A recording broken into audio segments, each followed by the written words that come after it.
حضرت مولانا الشاہ بالحق صاحب محدث دہلوی رحمۃ اللہ علیہ نے ما ثبت بالسنہ میں بعض کتب فقہ سے نقل کیا ہے کہ کسی شہر کے لوگ اگر تراویح چھوڑ دیں تو اس کے چھوڑنے پر امام ان سے مقابلہ کرے۔ اس جگہ خصوصیت سے ایک بات کا لحاظ رکھنے کی ضرورت ہے، وہ یہ ہے کہ بہت سے لوگوں کا خیال ہوتا ہے کہ جلدی سے کسی مسجد میں 8 سے 10 دن میں کلام مجید سن لیں پھر چھٹی۔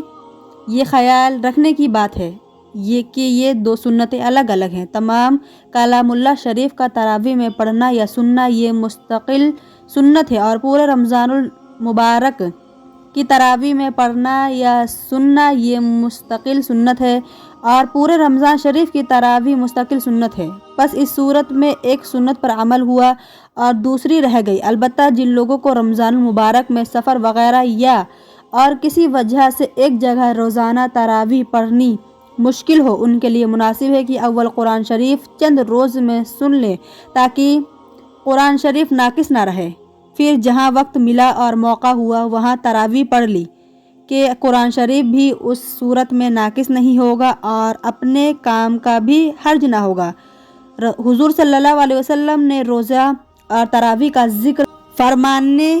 کے بعد عام فرض اور نفل عبادات کے اہتمام کی طرف متوجہ فرمایا کہ اس میں ایک نفل کا ثواب دوسرے مہینوں کے فرائض کے برابر ہے، اور اس کے ایک فرض کا ثواب دوسرے مہینوں کے 70 فرائض کے برابر ہے۔ اس جگہ لوگوں کو اپنی اپنی عبادات کی طرف بھی ذرا غور کرنے کی ضرورت ہے کہ اس مبارک مہینے میں فرائض کا ہم سے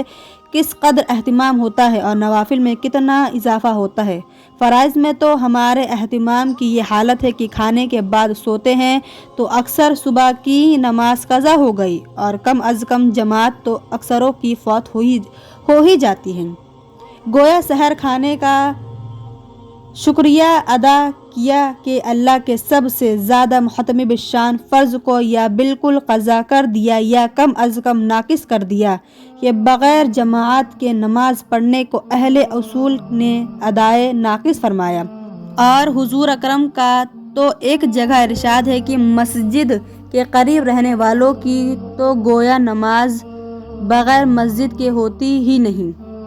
مظاہر حق میں لکھا ہے کہ جو شخص بغیر عذر کے بدون جماعت نماز پڑھتا ہے اس کے ذمے سے فرض تو ساقط ہو جاتا ہے مگر اس کو نماز کا ثواب نہیں ملتا۔ اسی طرح دوسری نماز مغرب کی بھی جماعت اکثروں کی افطار کی نظر ہو جاتی ہے، اور رکعت اولا یا تکبیر اولا کا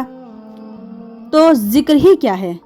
اور بہت سے لوگ تو عشاء کی نماز بھی تراویح کے احسان کے بدلے میں وقت سے پہلے ہی پڑھ لیتے ہیں۔ یہ تو رمضان المبارک میں ہماری نماز کا حال ہے جو اہم ترین فرائض میں ہے کہ ایک فرض کے بدلے میں 3 کو ضائع کیا۔ یہ 3 تو اکثر ہیں، اور ورنہ ظہر کی نماز قیل اللہ کی نظر اور عصر کی نماز افطاری کا سامان خریدنے کی نظر ہوتے ہوئے آنکھوں سے دیکھا گیا ہے۔ اسی طرح اور فرائض پر آپ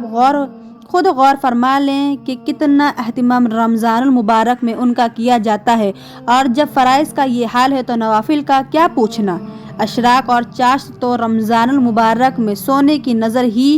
نظر ہو ہی جاتے ہیں، اور اولین کا کیسے اہتمام ہو سکتا ہے جبکہ ابھی روزہ کھولا ہے اور آئندہ تراویح کا سحر ہے، اور تہجد کا وقت تو ہے ہی عین سحر کھانے کا وقت، پھر نوافل کی گنجائش کہاں۔